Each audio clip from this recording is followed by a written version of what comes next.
शिव भक्ति को धारण करो।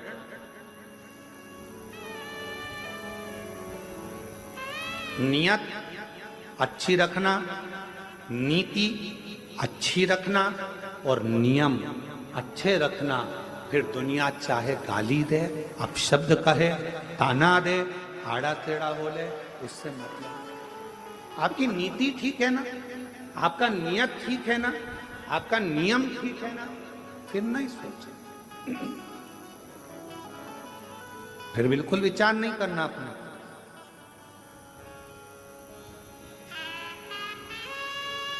हमारे सीहोर के कई हॉस्पिटल हुआ है और मृत्यु के समय पर भी कोई राजसी ठाट नहीं।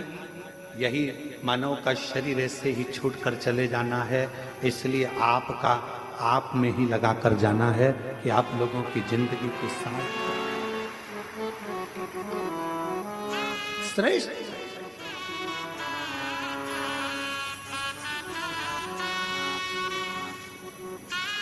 चलाने को विठले सेवा समिति तो रेलवे स्टेशन से कुबेरेश्वर धाम तक बसें भी निःशुल्क चला देते, पर गरीब ऑटो वालों का पेट कैसे भराएगा, उनका भोजन कैसे रह पाएगा, उसका ध्यान रखना, उनका भरण पोषण कैसे हो।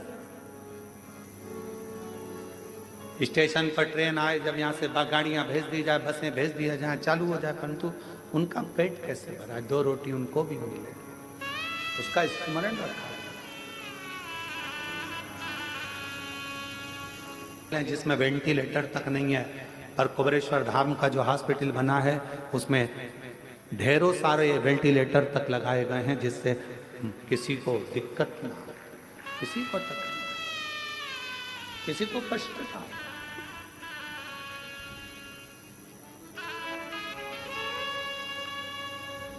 शिव शिव है, ओगड़दानी ओगड़दानी शंभु शंकर। और कितनी बड़ी कृपा मेरे कुबेर भंडारी की होगी कि एक रसीद कट्टे की एक बुक लेकर आज तक समिति का कोई कार्यकर्ता ना कभी सीहोर गया और ना किसी के गांव गया कि तुम दान देना।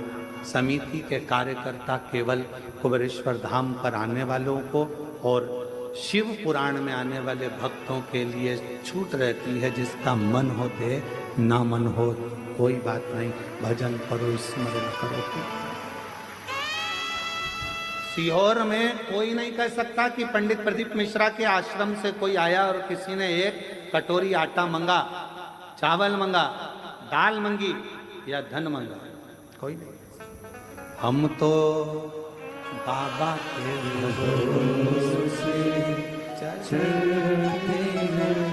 जब वो पाठ कर रहे हैं, सुबह 8:30-9 बजे पाठ चल रहा है और हमारे ललित महाराजा कर कहते हैं कि दूध की जगह छाछ डल गया।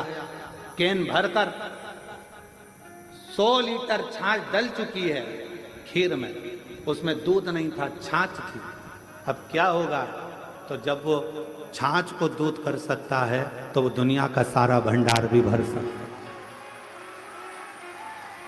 ये हम उसके आश्रित होकर चलते। कल का जब प्रसंग देखा, वहां जाकर जब केवल बाबा का भाव देखा तो आंख से जल बह रहा था कि तू कितनी करुणा करता है, कितनी कृपा करता है। कब तू दूध का छाछ कर देता है, छाछ का दूध कर देता है, पता ही नहीं पड़ता। ये तेरी कृपा। नहीं तो 2 दिन पहले छाछ तो आज की कड़ी के लिए आई थी, आज जो कड़ी बनना थी छाछ उसके लिए थी, और मालूम पड़ा वो खीर में पड़ गई। और तेरी कृपा का क्या भरोसा, कब किस पर हो जाए, जरा सी हम पर कर दो, जरा सी हम पर कर दो। जिस पर भी हो गई तेरी करुणा कृपा, भव पार हुआ, भव पार हुआ। पापी हो चाहे जितना, उसका भी बाबा हो उधार हुआ, उधार हुआ।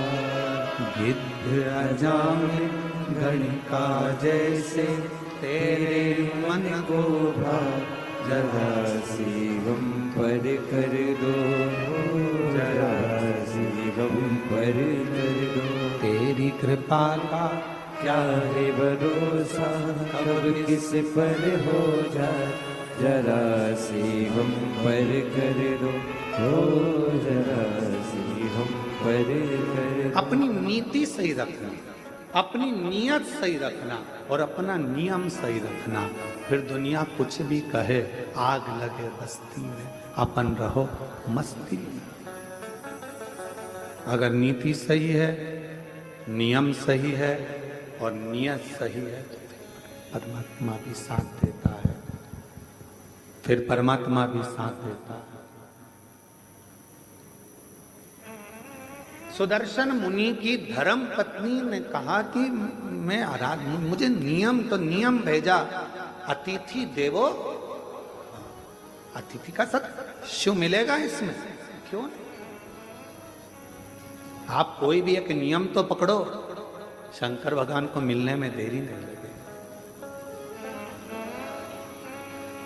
आप पकड़ो एक नियम, ठीक है, अतिथि सत्कार का नियम पकड़ा, और अतिथि सत्कार का नियम जो पकड़ा, ऐसे नियम में डूब गई कि शंकर भगवान परीक्षा लेने चले तो पार्वती जी ने कहा कि तुम भोले हो, दे मत आना कुछ।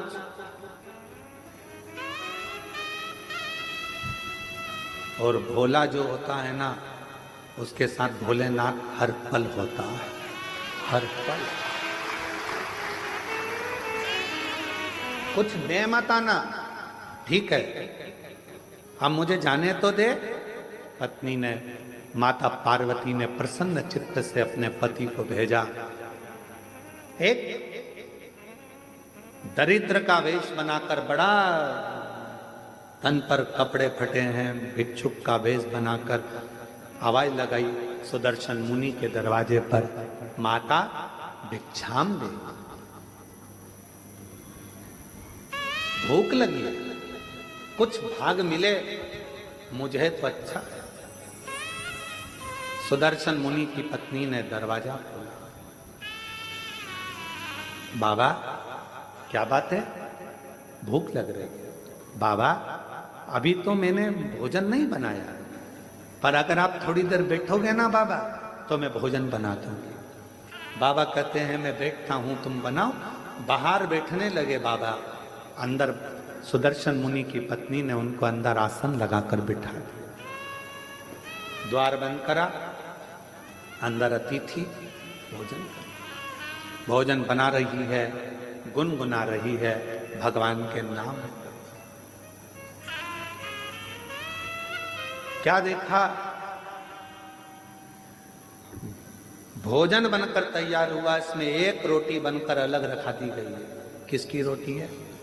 गाय। रोटी अलग रखा।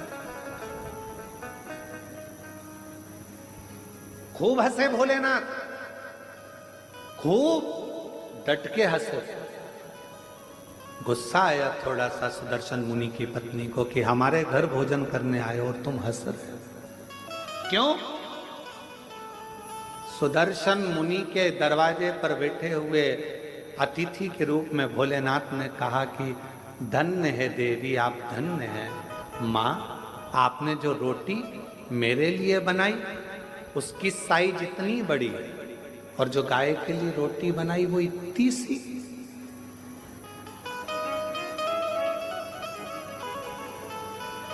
होना तो ये चाहिए, मैं 2 पांव से चलता हूं, गाय 4 पांव से चलती है। मेरा शरीर छोटा है, गाय का शरीर बड़ा है, तो मेरी रोटी से बड़ी तो गाय की रोटी होना चाहिए। पर संसार के लोगों ने अपनी रोटी से छोटी रोटी गाय की कर दी है। बोलो, ये गलती केवल सुदर्शन मुनि की पत्नी से नहीं, अपने घर में भी होती है।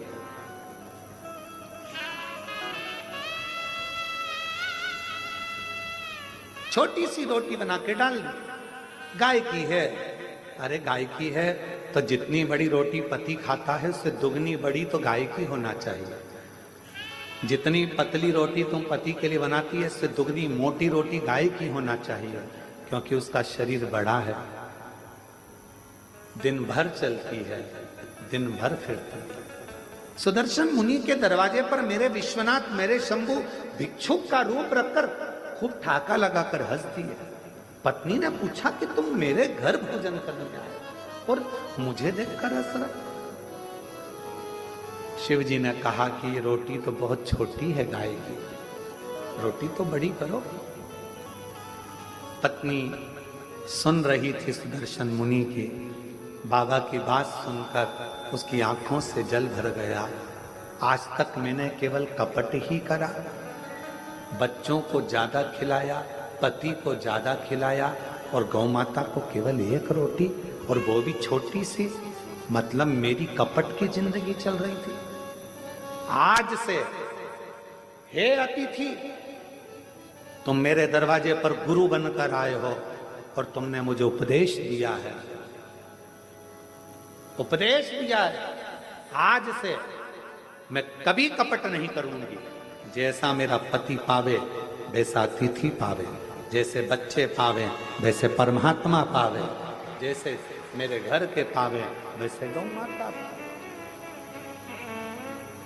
एक उपदेश मेरे शंकर भगवान ने दिया, इसलिए प्रथम गुरु है शिव, आदि गुरु है शिव, आदि योगी है शिव। उपदेश दिया। अब दूसरा उपदेश का समय था। भोजन की थाली लगकर तैयार हुई अतिथि के लिए। इतनी देर में दरवाजे पर पति आ गया। दरवाजा की कुंडी बजाई। सुदर्शन मुनि, द्वार खोलो, दरवाजा खोलो। पत्नी अंदर से आवाज लगा दी, कौन है? पति चिल्ला कर बोला, क्या तुझे मेरी आवाज सुनाई नहीं देती? मैं तेरा पति, तेरा भरतार, और तू दरवाजा नहीं खोलती?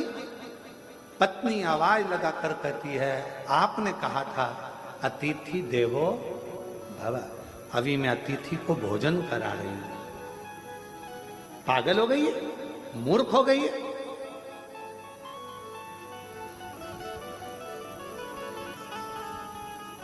ना जाने किसको घर के अंदर बिठा कर रखा है,